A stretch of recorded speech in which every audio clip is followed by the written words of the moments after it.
Kim Chu, uwagi bilang Best Global Star sa second IMBC Awards. Uwagi na naman si Kim Chu sa isang international award-giving body matapos siyang itanghal bilang Best Global Star sa ginanap na second IBC Awards. Todo pasasalamat naman si Kim sa kanyang mga tagahanga na walang sawang naglaan ng oras, effort, pagmamahal at suporta upang siya ay maipanalo sa online voting.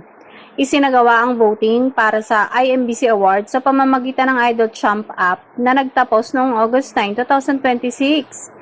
Nakakuha si Kim ng 40.91% ng kabuuang boto para sa Best Global Star. Sa kanyang post sa X, makikita ang kanyang pagpapahalaga sa mga tagahanga na naging bahagi ng kanyang panibagong tagumpay.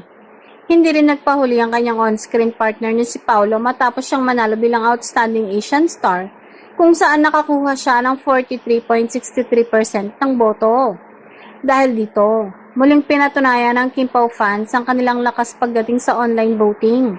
Bumaha naman ang pagbati mula sa kanilang supporters sa social media. Ilan sa mga komento ng fans ay "Congrats Kimi, deserve" at "Congratulations Kimi".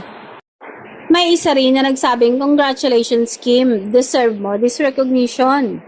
Kabilang naman sa iba pang major winners sa IMBC Awards sina IU na nagwagi bilang Best Korean Actress matapos makakuha ng 50.69% ng boto.